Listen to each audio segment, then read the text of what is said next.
So here we go.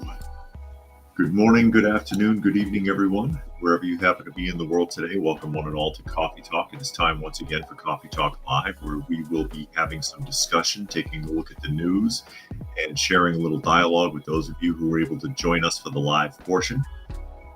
And of course, if you are listening somewhere else, you would like to join the live portion. You can find us Monday through Friday at 2 p.m. Eastern Standard Time on Coffee Talk and Prepper University on YouTube.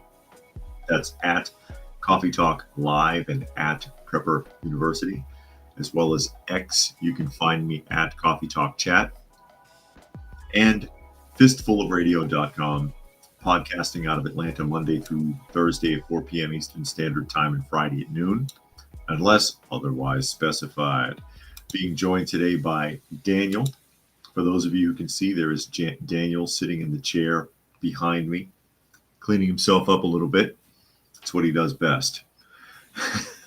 Naturally, I do read through as many of the comments as is reasonable. So I'll say hello to some of the people that have decided to chime in thus far. I see Helter is joining us today, as well as Dragon, Gary Edwards, Donna Beaver, who says thumbs up, like, and share. Yes, please do. Brian is there. Preparedness HQ.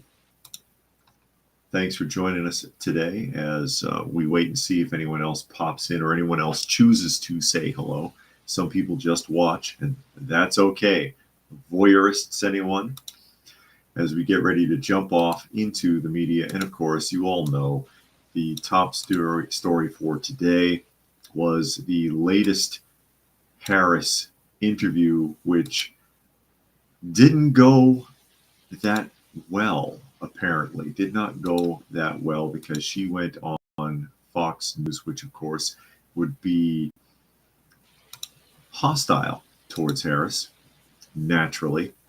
And of course, all of the news agencies that kiss her ass and kiss Biden's ass are talking about how it was stunning and brave of her, and that the reason that she didn't answer any questions is because she was encouraging people secretly to Google answers. I actually heard one reporter say that. Fluke Man has joined us. So can't answer questions? Oh, it's code for Google it yourself. I see. Washington Examiner article. Harris's risky Fox interview turns combative over immigration and Biden's health. She didn't answer questions. And I believe the interview was less than 25 minutes, wasn't it? The shortest interview yet. But of course, they wanted to keep it short, I imagine, because this is not one of those pandering setup mock interviews that's really just more campaigning, like on Charlemagne's channel or on, it was Alice Cooper, right? Alice Cooper's podcast, and Stephen Colbert and anyone else who's going to like butter her toast for her. Fox wasn't fit to do that. JJ has joined us. So here it says, Vice President Kamala Harris was grilled over her shifting views on immigration and relationship with President Biden during a Wednesday interview with Fox. The 25-minute, yeah, there you go, 25-minute sit down. And keep in mind that at least 2 or 3 minutes of that would be protocol. So, here is so-and-so and such and such. So yeah, less than 25 minutes of actual interview time. You're not going to learn anything from that. With anchor Brett Baier, if I pronounce that correctly, was contentious from start to finish in what amounted to one of the first times the vice president has given an interview on an adversarial network. I'm not surprised. Again, you don't want to go on an adversarial network because you don't want to get asked real questions. The interview was dominated by immigration, with Harris repeatedly sidestepping questions from how many illegal immigrants she estimates the Biden administration has released into the country to whether she and Biden regret repealing former President Trump's Remain in Mexico policy, which forced most asylum seekers to wait outside the United States for applications to be processed. Not a bad idea. Quote from Harris, "You have to let me finish," Harris told Baier during one of several interruptions as she discussed immigration proposals Biden had put forward while in office. At one point, Bayer asked Harris whether she and Biden owed the families of Rachel Morin, Jocelyn Nungary, I don't mean to butcher these names, and Laken Riley, 3 women allegedly killed by illegal immigrants, an apology for the policies. Quote from Harris, "I can't imagine the pain that the families of those victims have experienced for a loss that should not have occurred." That's clever. She did not apologize or even acknowledge anything in that statement. So, asked if there should be an apology, again, her quote, "I can't imagine the pain that the families of those victims have experienced for a loss that should not have occurred." Wow. Didn't answer the question, didn't apologize, didn't give any explanation about the policies. Although Harris acknowledged the family's losses, she did not respond to a question about when she recognized the border situation was a crisis. Quote, "We had a broken immigration system transcending, by the way, Donald Trump's administration even before," she said. "Let's all be honest about that. I have no pride in saying that this is a perfect immigration system. I've been clear." You didn't answer the question, though. And all right, yeah, it was bad before your administration. You made it worse. And it was bad before Trump's administration. Did he make it worse or better? Well, there you are. The second section of the interview covered Harris's past policy positions, including whether illegal border crossings should be decriminalized, a stance that she held during her 2020 presidential campaign. Quote, "I do not believe in decriminalizing border crossings, and I've not done that as vice president. I will not do that as president." But she already said that she would when she was running in 2020.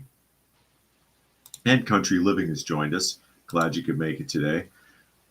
And Puck says Kamala is a meme machine. I know. Tampon Tim is more of a meme machine than she is, because she looks like Principal, or he looks like Principal McVickers from Beavis and Butthead. One of the people in the comment section pointed that out a few days ago.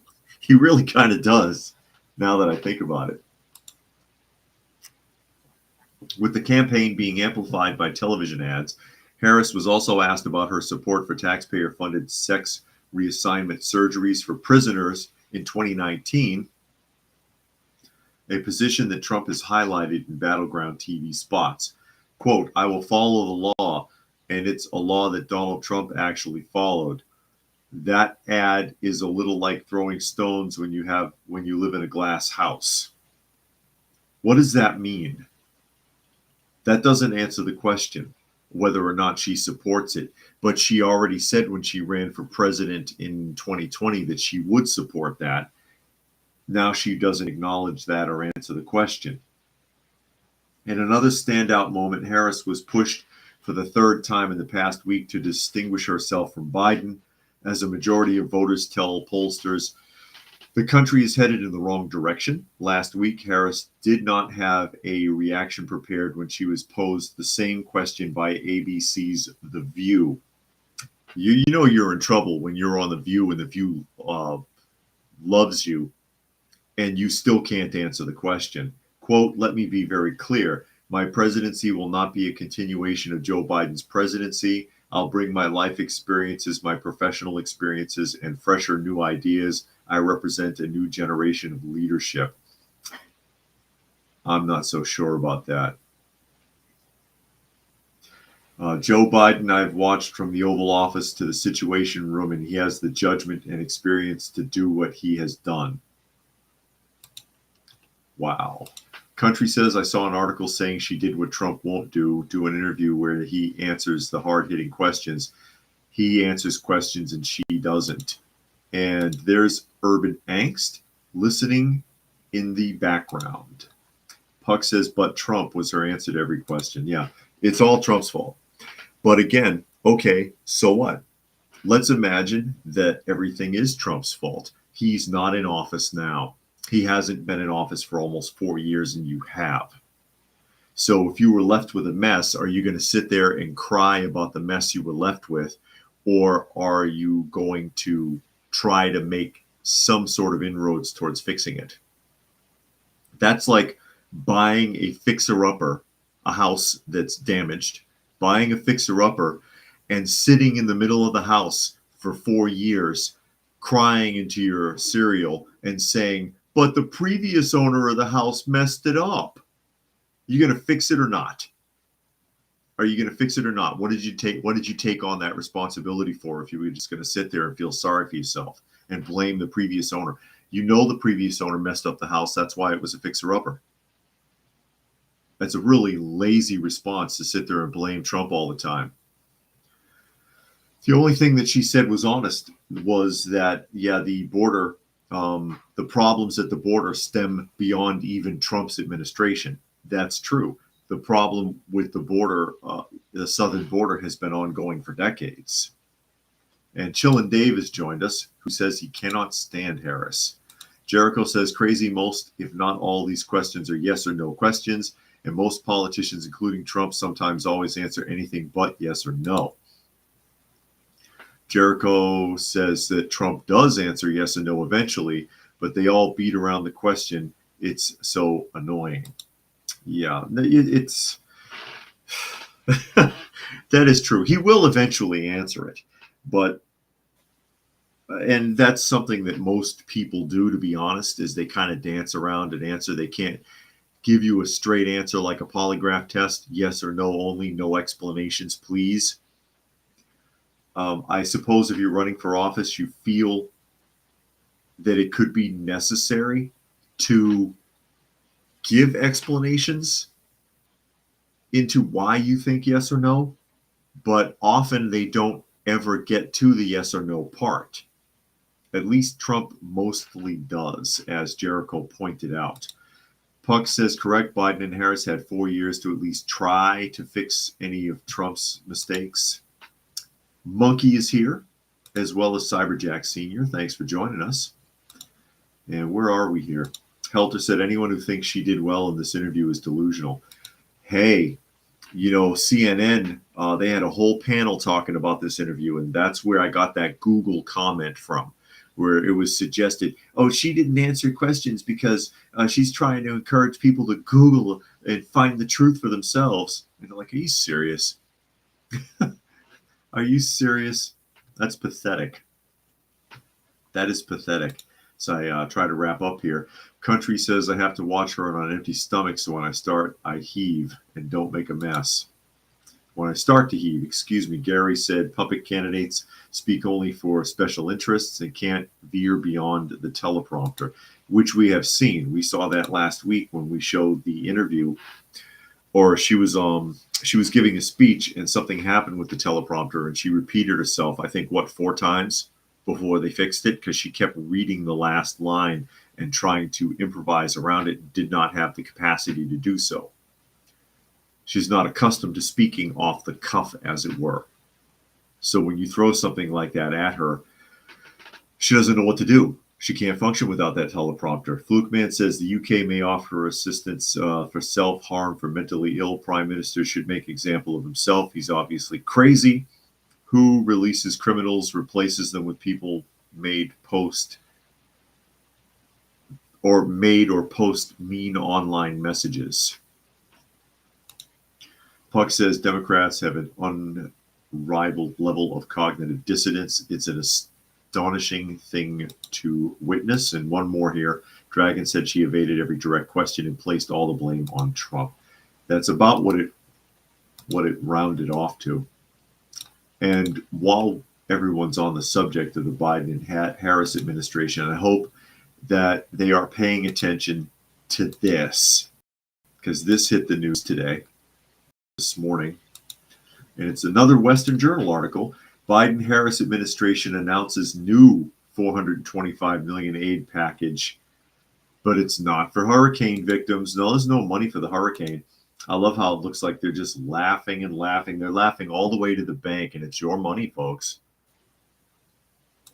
That's your money. The Biden-Harris administration is shipping an additional $425 million in military aid to the Ukraine. The deal announced Wednesday gives Ukraine additional air defense capability, air-to-ground munitions, armored vehicles, and critical munitions, according to a White House statement.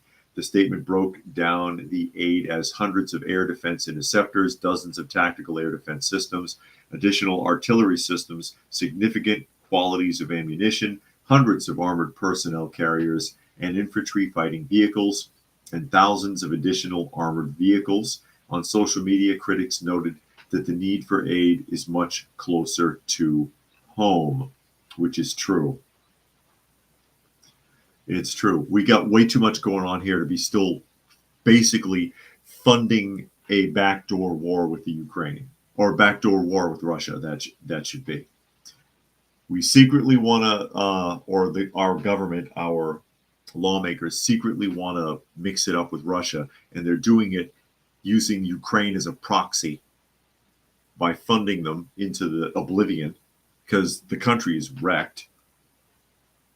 The country is wrecked, and aside from whatever pittance they're getting from Europe, where their only supporters, where their main supporters, your tax dollars at work, folks.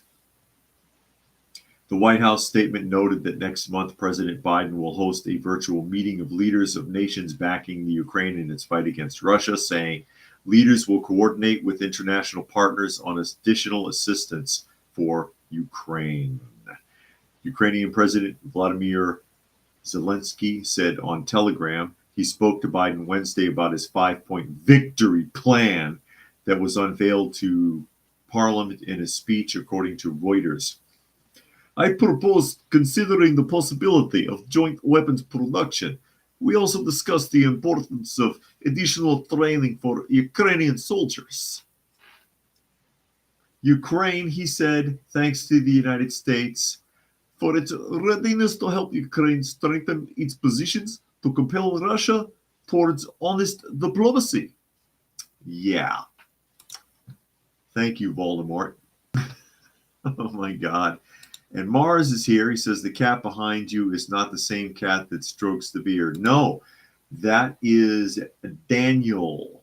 That is Daniel back there taking a nap in the chair. The one that jumps into my beard is Monkey. And Mars, if you weren't aware, we serve as like a proxy shelter. There's 18 of them here right now. We had 20. 2 of them were just recently adopted. 2 of them were just recently adopted. Nature Nerd says, why can't we spare even a couple billion for the U.S. citizen hurricane victims? Because we're throwing it all over the world. And that's something that Trump was trying to move away from, as you recall. He was like, I'm tired of paying the whole rest of the world for whatever their problems are. You got to take care of your own backyard before you can worry about the neighbors. And I absolutely agree. I agree. Puck says, in related news, Biden told Australia to send 49 of 59 retired M1A1 tanks to protect the Ukraine. Wow. JJ said, this is what pisses me off. The government can send all this money to Ukraine or Israel, but not help its own citizens in North Carolina or other affected areas. And it runs a lot deeper than Ukraine or Israel. It's just that Israel is a hot spot right now because of what's going on. And then, and also how much trouble the Middle East is as a whole. And the Ukraine is really where the majority of money is getting dumped. But really, our government throws money all over the planet to everybody. Almost everybody. It's insane. Gary says, if the current administration doesn't give generously to Ukraine, then they'll blab about Hunter. Is that what it is? Mars says, oh my God, so many. Yeah, we had more. We work with local shelters. We worked with 2, but they're not helping us right now. So we're looking for another source so that we can get the rest of the clouder that's in the backwoods here taken care of before we end up with like 50. And that's why sometimes people make donations to the channel, because it helps us with pet food, medications, whatever it is that we might need to take care of them. I do shorts every once in a while showing some of them, especially at the back door, because most of them, they live in the back. We don't keep them all in little cages, although there are a few of them that stay in here with us that are kind of permanent residents, like Daniel here. Daniel's a permanent resident. He was an abandoned kitten. Monkey was a found kitten. Monkey was found in the engine of someone's car, and he had been burned when he was really tiny, and so on. Or Hobo. the orange cat that lives on our back porch. He had no teeth. He had it looked like he had been severely beaten. So, and the vet didn't think he was going to live. But yeah, we do our best to help them. Fluke Man says, don't see Trump smile or laugh much. He knows when to be serious, and he doesn't give a shit what people think of him. Biden and Harris obviously care about their appearance a little too much. Oh, you mean like pretty boy Brandon Johnson? Mr. 30,000 a year on hair and makeup. Nature Nerd says, if the U.S. was smart, they would raise money with bounds for the hurricane in Ukraine. Whatever's going on in the United States should be the priority, not everywhere else in the world. And that's something that I think most of us are sick of. I don't know how many people are willing to try to do anything about it, but people are kind of sick and tired of that. Nature Nerd says Biden and Kamala gave Central America $5 billion, saying it would solve the immigration problem. Clearly, it didn't, as corrupt governments took all the money. Of course they took it. And Fluke Man says, how long are you planning to let the Santa beard grow? Well, no, it's a ZZ Top beard. That's what my wife wants. She wants to see if she wants to see it reach the navel. Then she wants to braid it. Country says, another BS spending issue. I just heard about the government took money from Medicare to pay for tax rebates for buying electric cars. If you're on Medicare, expect to pay more. And then Puck says, Russians are rolling in Ukraine. I wouldn't bet on Ukraine surviving as a nation. Good job, Biden. Well, he's hoping to bankrupt them. That was Reagan's strategy with the Afghanistan, because remember, the USSR, United Socialist Soviet Republic, was at war with Afghanistan for like a decade. And Reagan was secretly funneling money in there so that they could keep resisting. And the Soviet Union went bankrupt as a result. Brilliant, dirty strategy, quite frankly. Nice going there, Reagan. And I wonder if they think that they're going to do the same thing to Russia through the Ukraine, but I don't think it's going to work that way. When they did that to the Soviet Union, they didn't have open trading. So there was no money coming in from anywhere else. It was all on them. So now that they do, and they have partners all over the globe, that they're no longer a communist country, it's not going to be so easy.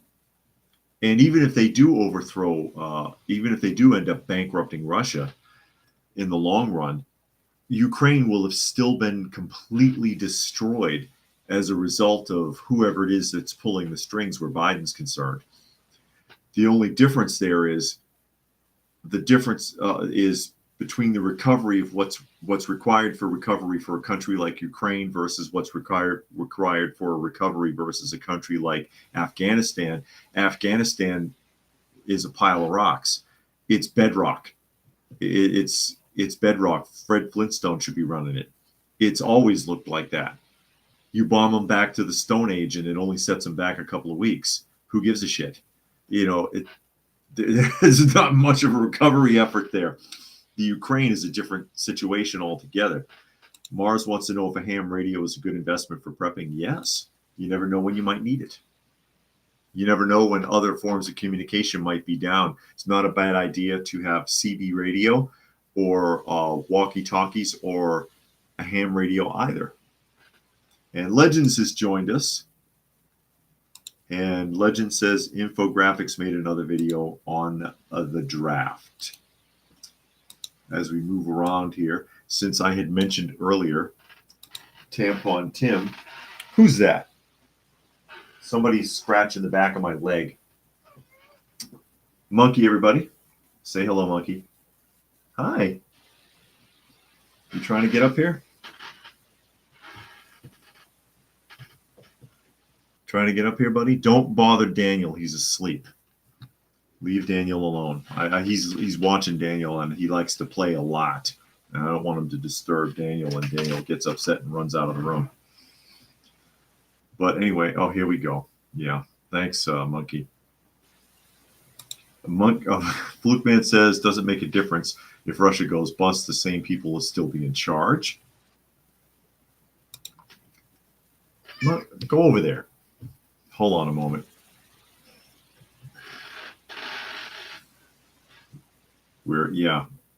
Technical difficulties. Technical difficulties. Isn't that what Killian said in The Running Man? We're experiencing technical difficulties. All right, Monkey. Okay. All right. Mars thinks that he's cute. Yeah, he has his moments. He has his moments. I don't know what he's trying to do. He really, as you all know, he really likes the beard for some reason. So he's going to gravitate towards it and make a mess out of it. I wake up with him in the middle of the night doing that. Hello.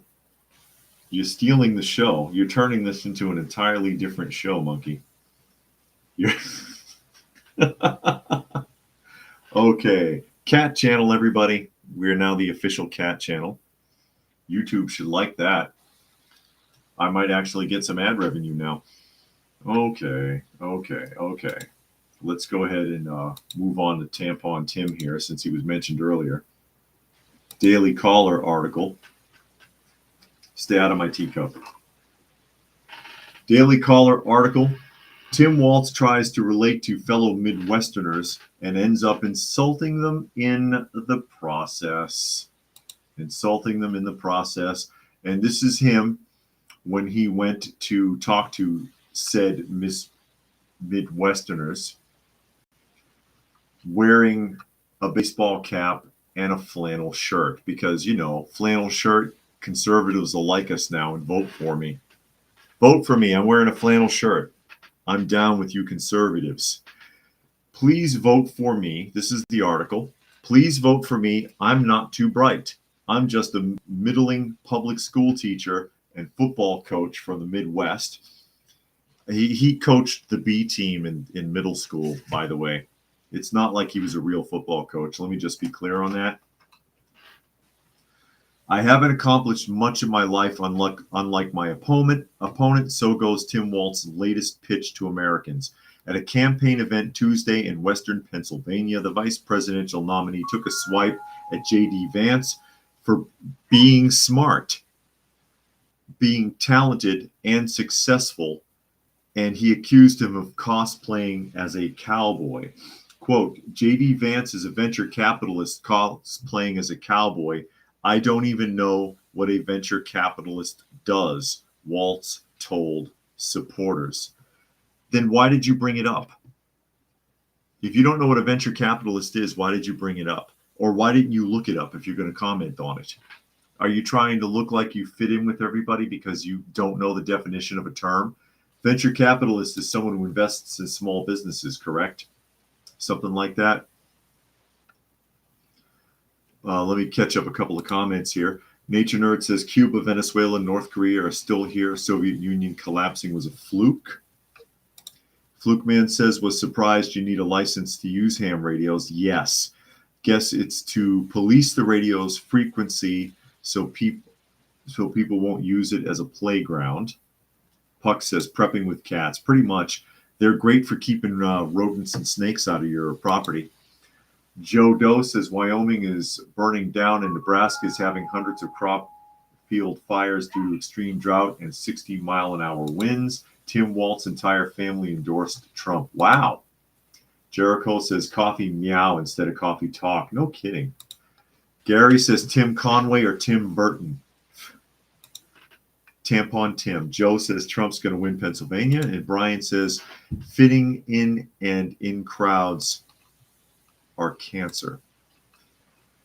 Goes on to say, instead of explaining to his supporters why some critics think venture capitalists are fake entrepreneurs, vultures who get lucky and only make their nut during periods of low interest rates, Walz flat out admitted he's about as ignorant and stupid as his running mate. Venture capitalists, we don't have those kinds of folks here in the Midwest. Never heard of them.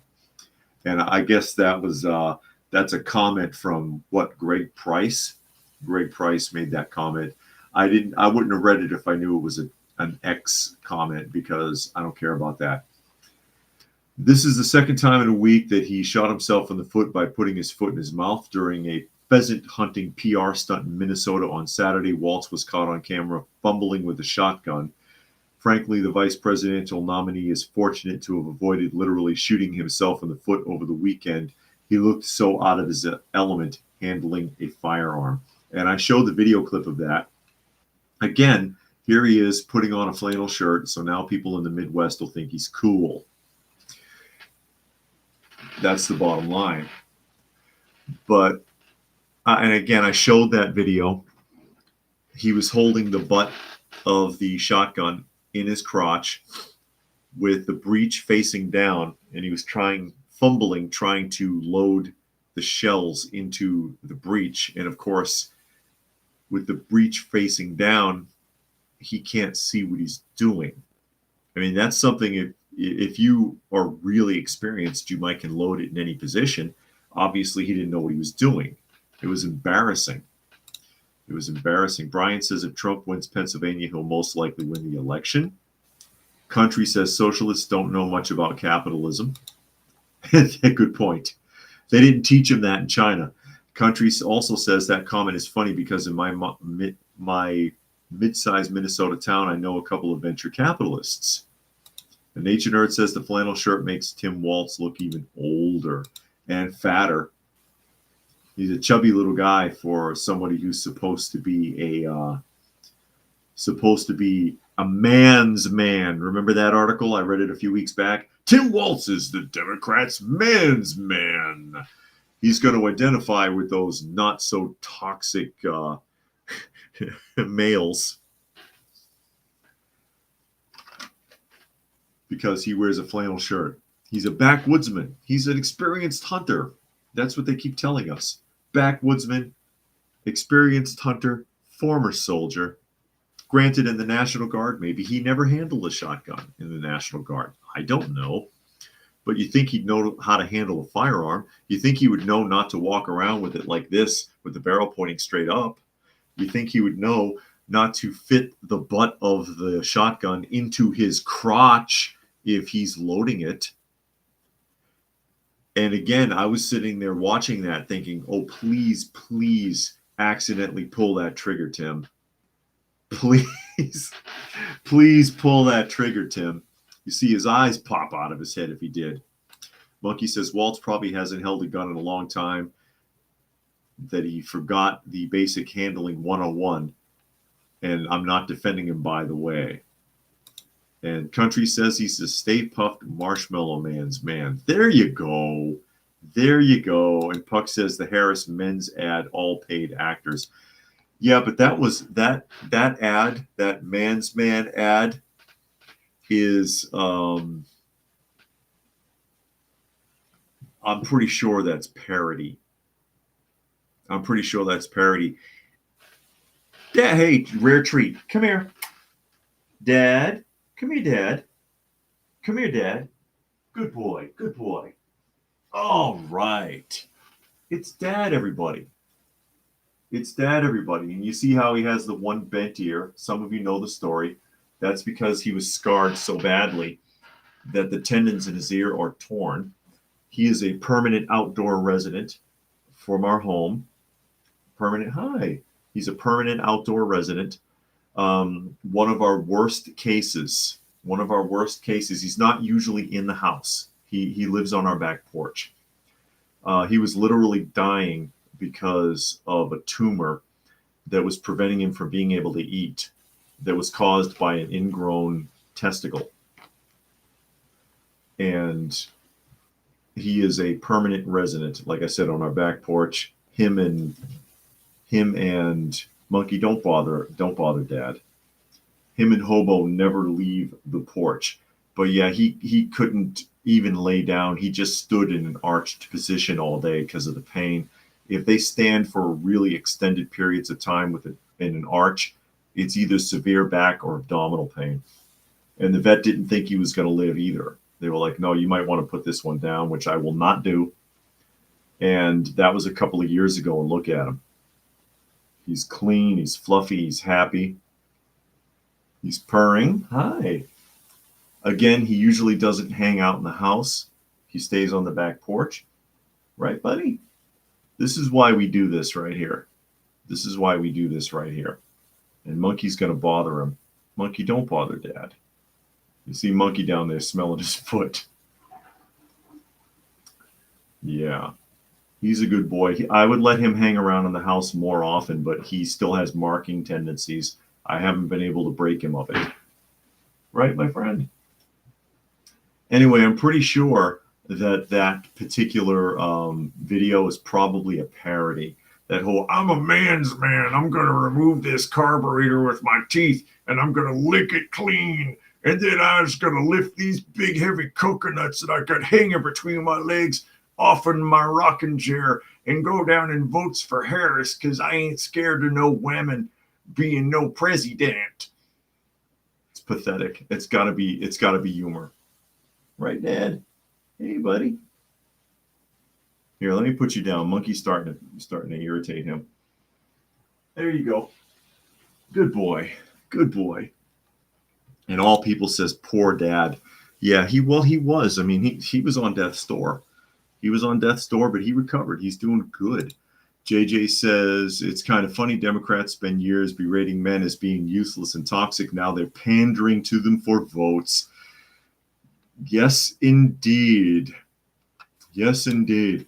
Fluke Man says maybe his meatballs, talking about Tampon Tim, are made of hard-pressed steel.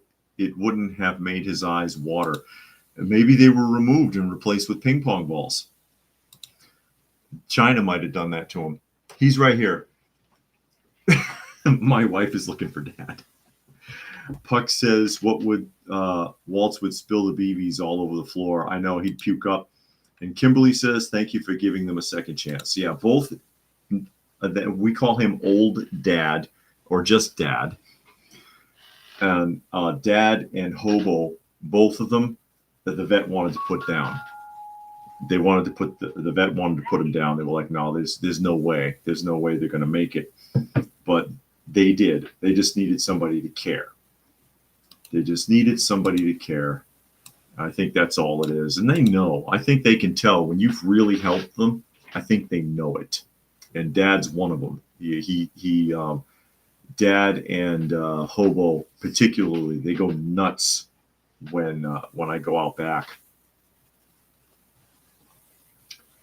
But speaking of pandering,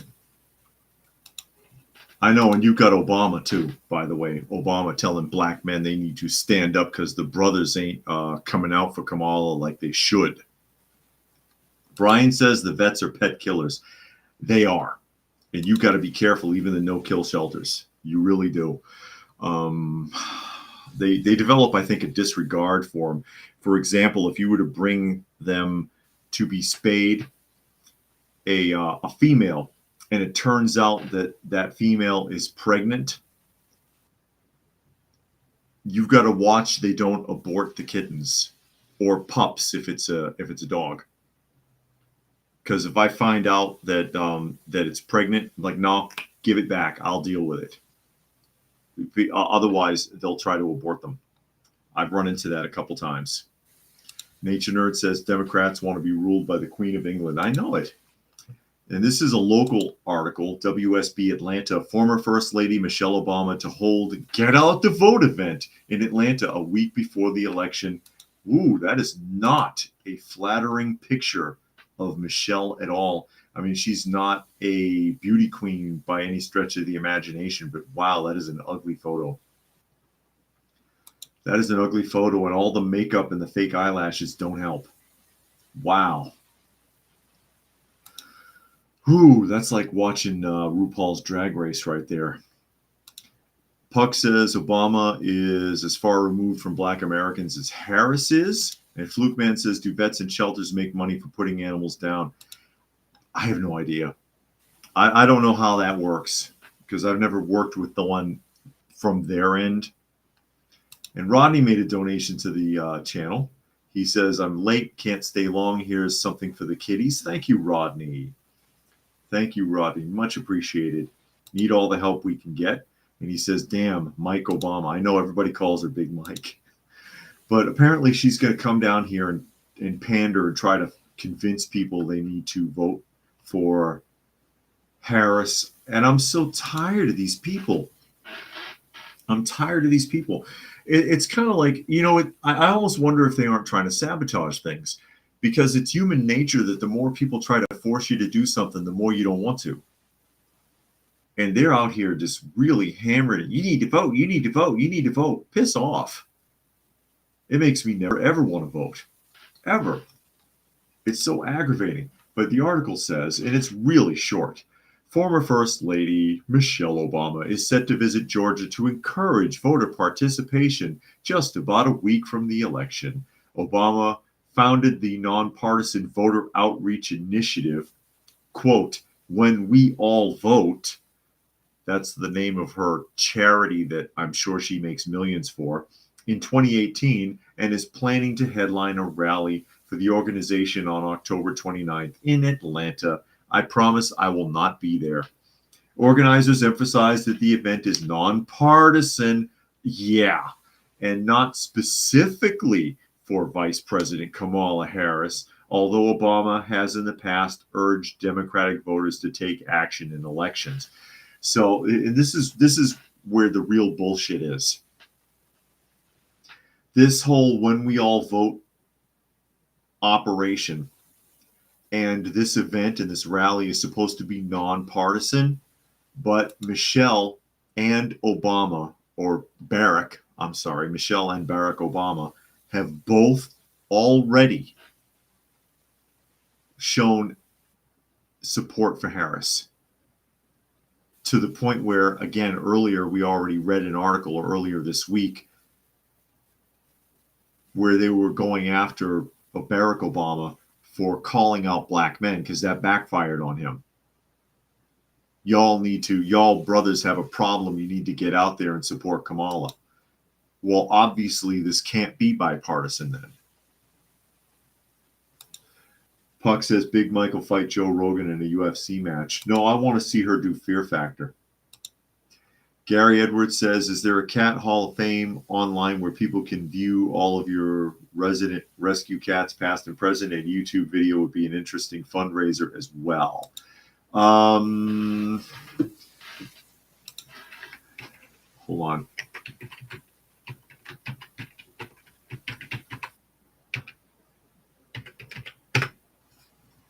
Right there. See Stray Cat Sanctuary 1945. That's me. And I do put like shorts and videos up about the cats there. I don't do it as often as I should, but I try. Puck says, when someone says bipartisan, you can bet it's a lefty behind it. Deception. And then Nature Nerd says, it's funny how many of my co-workers believe the Big Mike conspiracy. A lot of people think Big Mike has a big bulge. I don't know what to tell you. Oh my God. Oh my God. What are you going to do? But the president's not the only one up for re-election here. Okay? Not the only one up for re-election. And by the way, Gary, I might have to, because since I can't, I'm having a hard time finding support from a local shelter, because I had Halo House and then they went away because the person who was running it ended up in the hospital and got really sick. And then Paws started helping us, but then backed out.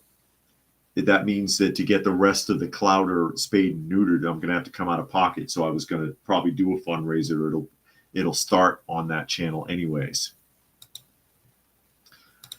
But, again, they're not the only ones up for re-election here. Get ready for this one. New York Post article. Controversial Dalton dictator Tiffany Henyard launches re-election bid. She's not going out without a fight. One more here. Fluke Man says, why is Michelle telling people to vote? She's not running for president, not the campaign manager or politician. Isn't she just a housewife? Does she even have a real job? No, she does not have a real job. Well, if you want to count public speaking, because she does get paid to make public speeches like Barack does. Remember, Barack Obama, former president, I think he gets paid the most of any politician for doing talks at colleges and stuff. I think he averages around $400,000 per speech. She does that as well, plus her books. That's her work. She doesn't do housewife stuff. I don't think she's probably washed a dish since she was a kid. But she keeps saying that she wants nothing to do with politics all the time, but here she is. That's why I tell people not to take that seriously. There she is. So back to Henyard. The so-called Dalton dictator wants to stay in power. I thought she was what does she call herself? Superstar mayor or something? Tiffany Henyard, the self-proclaimed super mayor, that's it, of Dalton, Illinois, announced her re-election bid Tuesday, despite facing countless controversies during her first term that have landed her under federal scrutiny. Quote, attention, attention, attention, attention. I am running for re-election for mayor of Dalton. But Henyard, who clinched her first term in office in 2021, hasn't done much fundraising leading up to Tuesday's announcement. Her campaign, Friends of Tiffany Henyard, didn't record any contributions or expenses between July and September, according to the most recent campaign disclosure report. Henyard, who is facing accusations of misusing taxpayer funds in Dalton, is listed as the treasurer of her campaign. She loaned her campaign $20,000 in March and has nearly $64,000 in funds, according to campaign finance information. The under fire leader is set to face off against Dalton board colleagues Jason House, who is part of a team of candidates called the Clean House Slate. He is running with other incumbent trustees opposed to Henyard. Quote, we look forward to Election Day and hope the residents will vote for us to continue doing the work we've been doing. They haven't been doing any work. She's been in there almost 4 years, and you haven't been able to shift her at all. You went from being $5 million in the black to what? All $4 or $5 million in the red, with no accountability for any of the spending. You know she's spending all your money up. You know she's wasting it. You haven't been able to shift her at all. And the governor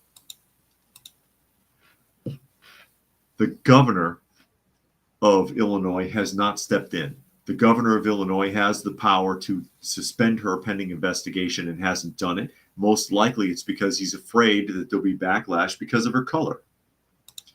Rodney says it's gross the Obamas get paid vast sums of money for their propaganda engagements. It is. It's frightening. Dragon says if they re-elect her and allow her back in office, it's on them. She never should have been elected in the first place. Again, she's a diversity hire, pure and simple. She's absolutely a diversity hire. Monkey says if she wins again, it's on the people. That's what people are saying here. Nature says if you're famous, people will pay you thousands to speak, even if you have nothing to say, especially if you're a politician.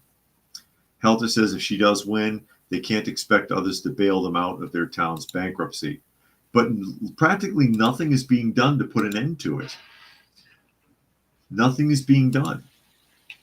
What did they do? They hired Lori Lightfoot to investigate her. $400 an hour for months. Hundreds of thousands of dollars paid to her for nothing, to tell them what they already knew. It's a shame that, I don't even know why they brought Lightfoot into it. Lightfoot needs to shrivel up and disappear too. She was worthless. She's not as bad as Brandon Johnson, but she was not helping Chicago at all. Certainly not.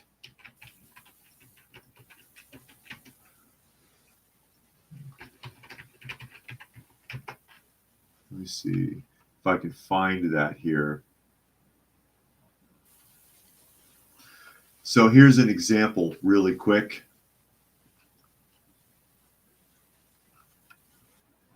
I'm trying to find, here's an example. This is from Thought Company, or ThoughtCo, speaking fees for former presidents, lists and details.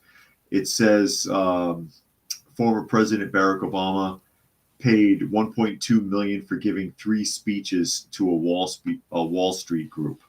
Just as an example here, I wanted to read off a couple. Vox has it. This is what I'm quoting when I talk about that, and I just want to cite it so that people know I'm just not making. I'm not making things up here. Real quick, I'll show you the Vox article, and you can see it talking about his average $400,000 for speaking engagement fees. Gary Edwards says misappropriation of funds, manipulation, malfeasance, and Al Bundy says no, ma'am. But that's from the Vox article. This is an older article. It says Obama's $400,000 Wall Street speaking fee undermines everything that he believes in. No, it doesn't, because he doesn't believe in anything. He's convinced people that he believes in something, but he doesn't. He believes in paying himself and living a lavish lifestyle and having people think that he's the best thing since sliced bread. Puck says there's big money in simply running for office. That's why we have dozens of presidential candidates every election cycle. I know that's what I say about Stacey Abrams. She's the designated loser. She's run for governor twice, and she has no chance. Nobody's going to vote for Stacey Abrams. Nobody likes her. That won't close. There it is. Put it back up there. Fluke Man says anyone who votes for her deserves to be screwed as much as I hate to see the little guy making ends meet get screwed over. Yeah, and that's the thing, though, is that even people who didn't vote for her will be hurt, just like in this coming election. I think it would be a disaster for Kamala to be voted, but she will get votes. Cheating concepts aside, and we all think that they're going to try to cheat. Okay, most people believe that, I think. Let's say it was legitimate and she still won. All the people who didn't vote for her are still going to get screwed. Fluke Man says, wait, why did Lightfoot expose her? What happened to BLM? Oh, wait, it's okay for black people to screw each other, just like a black-on-black crime. Ouch, Fluke Man. Nature Nerd says, any Chicago mayor is forced to have connections with the gangs that run the city, therefore soft on crime and look the other way. But it must be nice. It must be nice to just get paid damn near $500,000 to go give a 30-minute speech somewhere, go to one university to the next, and pitch your socialist bullshit to a bunch of dumb kids and get paid a fortune for it. It's funny how they want to pitch these socialist and communist ideas, but they live these incredibly lavish lifestyles. Isn't it funny how that works? They want you to be socialist, not them. Brian says, who says cheaters never prosper? No kidding. And Puck says, safest and most secure election ever, according to Dominion. According to Dominion. Are they going to let me see this? Okay, here we go. This is going to be an Atlantic magazine article. Atlantic magazine article. Since we just brought up dumb college kids. The elite college students who can't read. To read a book in college, it helps to have read a book in high school. And I've been seeing a lot about this article. This article's making the rounds.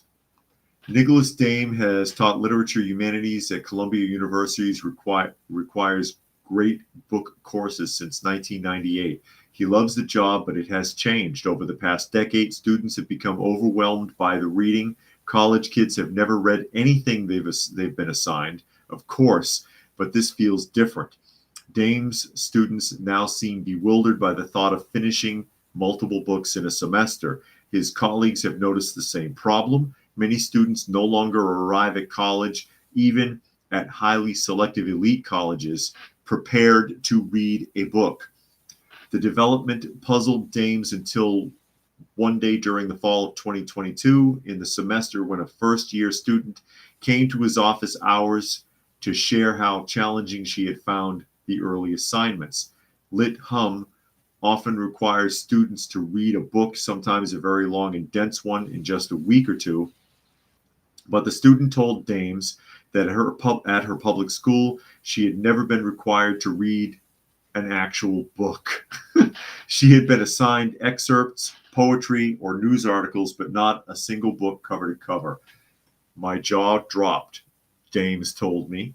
The anecdote helped explain the change he was seeing in his students. It's not that they don't want to do the reading, it's that they don't know how. Middle and high schools have stopped asking them to. And this, like I said, this article is making the rounds, but I have seen this, and Picacario's joined us. Glad you could make it. I've seen this for years. I saw this way back when I was still working for the Juvenile Justice Authority, and I had all those clients. Granted, I didn't have the creme de la creme of society, but you'd think somebody would be able to read. They can't. They can't read. They can't read a paragraph. And if they could muddle their way through a paragraph in a newspaper article, they don't know what they're talking about because their comprehension levels aren't there. Their comprehension levels aren't there. They can't understand what they just read. And of course, that's going to translate to colleges. And of course, that's going to translate to universities. And this is an interview with somebody who realized in 2022 that the university students are doomed. I was never required to actually read a book in high school or middle school. I don't know what to do. Can't comprehend it. Can't understand it. How the hell are you going to read a book? How do these kids are expected to read a book? Nature Nerd says their retirement plan, run for office third party. If you run third party, no one will give you any money. You got to run for one of the two parties that they force on us. Puck says 400,000 was laundered into Obama's bank account, pretty much. And Gary says, didn't that lady that exposed Dominion get jailed? Yes, we read that article, I believe, a couple of weeks back, that they gave her 9 years. 9 years in prison. She's like 70. She can't survive that at her age. She'll die in there for trying to whistleblow on an error that she discovered. Because that's what happens to whistleblowers. Gary says whistleblower insurance equals jail time. And Jericho says my job is dropping. I had books drilled into me, or my jaw is dropping. I had books drilled into me in the 90s and 2000s for homework. Nature Nerd says, don't people read multiple books worth of Twitter and Reddit each week? They don't read that. They look at they watch the video clip or they read the headline. Gary says the age of audiobooks is forthcoming. But if you can listen to an audiobook, but if you're not paying attention to it, then you're still not getting anything out of it. Puck says, I had a teacher, DEI hire in high school, who would misspell words on the blackboard. I'm not surprised. Nature Nerd says, how many IQ points has our society dropped for adults to not know how to read a Little House on the Prairie episode? I know. And I thinking back to when I was a kid, when I was in elementary school, I read the complete works of Kipling on my own because I just found the stories interesting. Reading about Mowgli and his adventures, I read The Lion, the Witch, and the Wardrobe series. I read the Lord of the Rings series. I read Dune. And this is before middle school because I was just good at it. The library was up the street from my house. I used to enjoy that. And now we're at a point where we've got kids in college or entering college that need to start at the Dick and Jane level. That's scary. Fluke Man says, who here enjoyed reading cereal boxes when they were kids? Smartphones made the world stupid. They were already stupid. Smartphones just helped. Dragon says these kids shouldn't even go to college if their skills aren't up to standard. Indeed, I can totally agree. And Helter says universities have even dropped remedial English classes. Let that sink in. Remember, we've seen where now they're removing analog clocks from public schools because even the faculty, the new teachers that are coming in, the new hires, can't read them. That's how low we've sunk. Anyway, we are at the top of the hour. Daniel is still with us, napping in the chair. Some of you have seen Monkey today. Some of you got to see Dad. That was a nice little treat. Dad's a sweetheart. Dad's a fantastic cat. I wish he would stop trying to pee.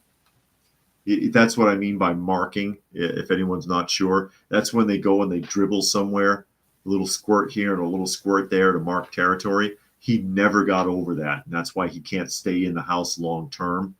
He's got to stay on the porch in the habitat. But anyways, again, you are listening to and or watching Coffee Talk, and if you'd like to join the live portion, you can find us Monday through Friday at 2 p.m. Eastern Standard Time on Coffee Talk and Prepper University on YouTube. You can find me on X at Coffee Talk Chat. You can find me on fistfulofradio.com, podcasting out of Atlanta. Special thanks to Rodney, who made a donation to the channel today. Always helps, every little bit. Thank you, everyone else who was able to join us here today. As always, hope you got something out of the conversation, and we will see you again